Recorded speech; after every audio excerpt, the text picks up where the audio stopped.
मैंने स्टार्ट किया था तो स्ट्रीट से स्टार्ट किया था, गलियों में खेलना, टेप बॉल खेलते थे सारे कज़न मिल के टीम बना के, तो हमने वहाँ से स्टार्ट किया। क्रेज़ मुझे शुरू से था।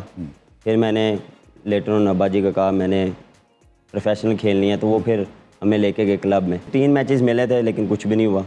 तो उस दौरान जब वो आपको पता है कि end of the tournament academy लगती थी पूरे पाकिस्तान प्लेयर्स की, वो आपको लेके जाते थे एनसीए में। तो वो एक ड्रीम होता था वहाँ पे जाना और स्टेडियम में जाना, एक यंग प्लेयर का एक ड्रीम होता था। तो वो मेरा था। तो रन्स की जो भूख थी वो मुझे शुरू से डेवलप करवाई गई थी। मेरे स्कूल के जो वो कोच थे मामा जी, आपको पता ही, तो वो मुझे एक हमेशा बात कहते थे कि यार जब भी आप ओपन जाओ या कोई भी नंबर पे जाओ, पहली बॉल खेलो और आखिरी बॉल खेल के आओ। वहाँ से फिर मुझे वो आदत पड़ी, वो फिर मैंने वो चीज़ मुझे याद रही। मेरा ये था कि मैं हर दिन कोई चीज़ कुछ मिल जाए मुझे, कुछ मिल जाए, अगर इधर से मिल जाए या उधर से मिल जाए, उसको अप्लाई करता था। शुरू से भी डिविलियर्स का फ़ैन रहा हूँ और अभी भी हूँ। सारी तरफ खेलता था। मैं उसको स्टाइल को कॉपी करता था। तो वो मैं जब भी देखता था जाके प्रैक्टिस में वही चीज़ करना, शॉट्स ट्राई करना। थोड़ा सा बचपन में चले जाते हैं बाबर, इसलिए कि जो आपकी ग्रोथ है ना ये प्रोसेस के थ्रू ही है। सो ये अंडर 17 आप खेले, फिर अंडर 19 खेले।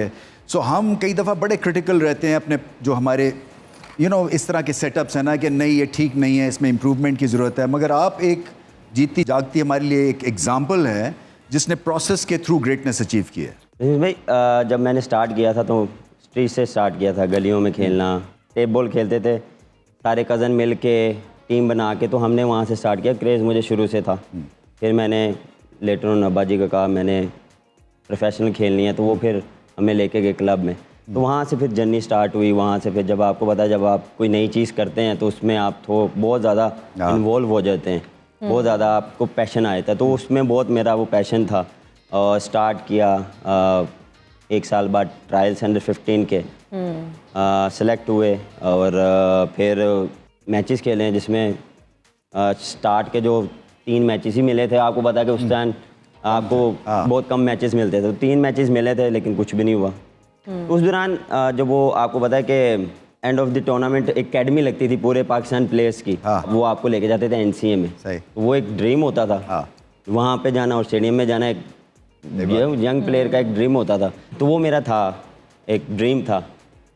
तो आपको पता है जिसमें आपने 3 मैचों में आपने अगर 35 किया हो या 40 किया हो, 35 किया हो, तो वो तो आपको नहीं कंसिडर करेंगे। सही बात है। तो फिर स्कोर करने की आदत वहाँ से पड़ी। तो जो रन्स की जो भूख थी वो मुझे शुरू से डेवलप करवाई गई थी। मेरे स्कूल के जो वो कोच थे मामा जी, आपको पता ही, तो वो मुझे एक हमेशा बात कहते थे कि यार जब भी आप ओपन जाओ या कोई भी नंबर पे जाओ, पहली बॉल खेलो और आखिरी बॉल खेल के आओ। वहाँ से फिर मुझे वो आदत पड़ी, वो फिर मैंने वो चीज़ मुझे याद रही।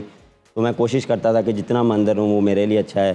फिर उसी हिसाब से प्रैक्टिस करनी, नए बॉल के साथ, पुराने बॉल के साथ। फिर डेथ का तो उतना पता नहीं होता, लेकिन उस दौरान सिर्फ ये था कि बस 50 ओवर खेलने या 35 या 40 ओवरों का गेम होता था। तो ये वो करना है। जो सबसे अमेजिंग चीज़ है ना बाबर आजम की, क्योंकि मैंने तो इनसे बहुत ज़्यादा मीटिंग्स की हुई हैं, हम कप्तान थे जब, तो ये एक मेच्योरिटी लेवल और है फॉर अ यंग किड। 28-29 साल की उम्र है, ये बहुत मेच्योर्ड है और डिसिप्लिन्ड है। तो ये 2 चीज़ें जो है ना इनसे सीखने वाली हैं कि ब्लिंकर्स ऑन करके मेहनत, और मेहनत से आप फिर ऊपर जाते हैं। और फिर ये कि नीयतें साफ़ होनी चाहिए, ये भी बड़ा इंपॉर्टेंट है कि आप अच्छे इंसान हो अंदर से। ये सारी चीज़ें जो है ना फिर आपको चैंपियन बनाती हैं। बिल्कुल।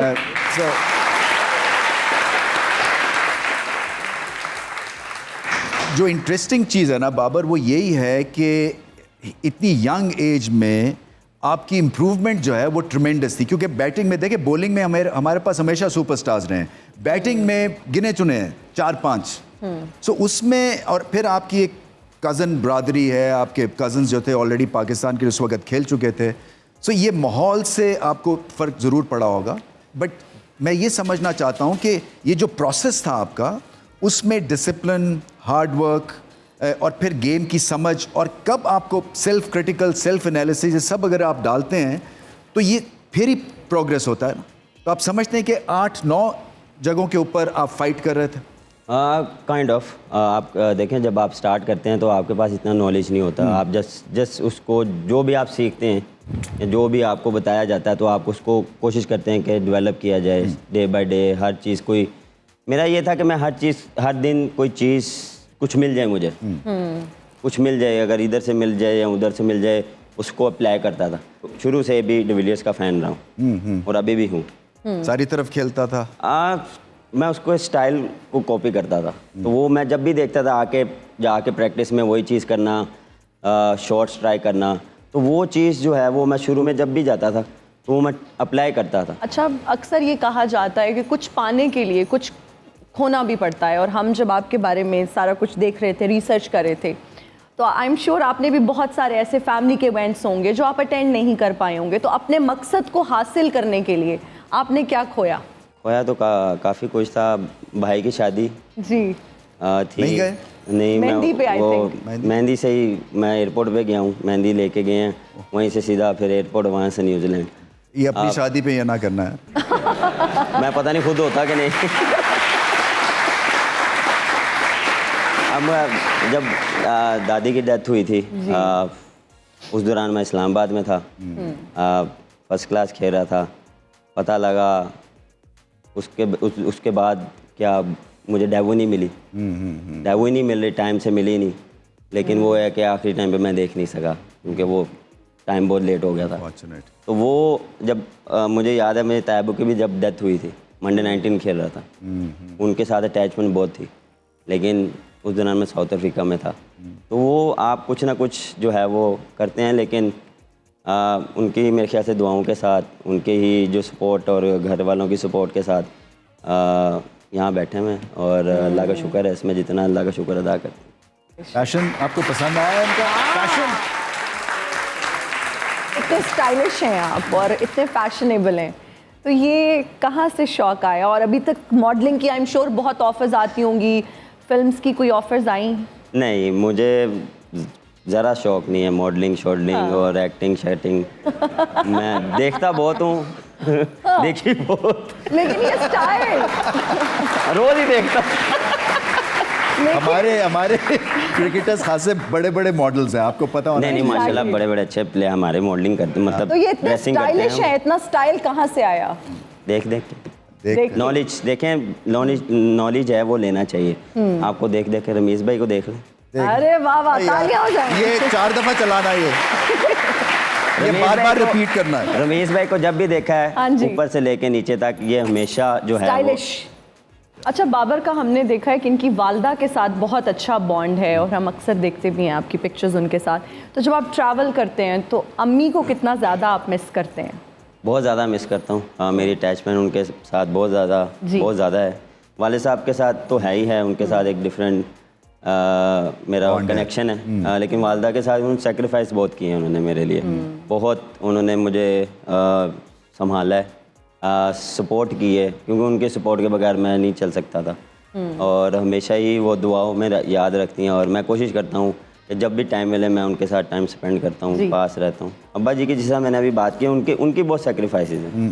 वो लेके जाना ग्राउंड्स में जाना और देखना उनको, मुझे बॉडी लैंग्वेज से अभी भी उनको पता लग जाता है, और मेरी बैटिंग को देख के उनको पता लग जाता है कि ये किस फ्रेम ऑफ माइंड में है। क्योंकि जब आपने उसको एक अरसे से देखा हो, यहाँ से यहाँ, तो आप उनको नहीं आप बता सकते। कभी कभार आपको पता बहस हो जाती है, तो वो फिर आप उनको नहीं कह सकते कि यार आपको हारनी पड़ती है वो फिर देखें वो हरा देते हैं फिर। जैसे कि आपकी अपनी कहानी है, मतलब है एक तरह से नोबल बिगिनिंग थी, उसके बाद यहाँ तक पहुँचे। तो अब आप गद्दाफी स्टेडियम के सामने से मोटरसाइकिल पे वालिद अपने बच्चे को एकेडमी में ड्रॉप करने जाता है, आपको याद आता है ज़माना वो? कि आपने भी देखा हुआ है, और फिर उस बच्चे के लिए आई एम श्योर दुआएं निकलती होंगी। मैं हर दूसरे दिन देखता हूँ। हाँ, देखनी चाहिए। बिल्कुल। आप उस चीज़ को कभी भी आप पीछे नहीं फेंक सकते, या कभी भी आप उस चीज़ को भूल नहीं सकते। जो चीज़ आपने शुरू में एक ड्रीम था आपका, और जब आप वो अचीव करते हैं तो एक सेटिस्फाई मिलता है आपको, सेटिस्फाई चीज़ें मिलती हैं आपको, एक अंदर से खुशी मिलती है। तो मेरा जब वो था ना कि स्टेडियम में जाना, पहली बार जाना, वो आपको पता, मैं पहली बार जब गया था मैं बॉलिंग कराने गया था, प्लेयर्स को बॉलिंग कराने। उसी हाँ, वक्त तुम्हें मिला नहीं इशारा कि ऑलराउंड एबिलिटी है? अभी भी है। हाँ वही तो कह रहा लेकिन हूँ। देखते नहीं है ये, मानते कप्तान नहीं। है यार, खुद लगाया करो 8-10 नहीं, ओवर।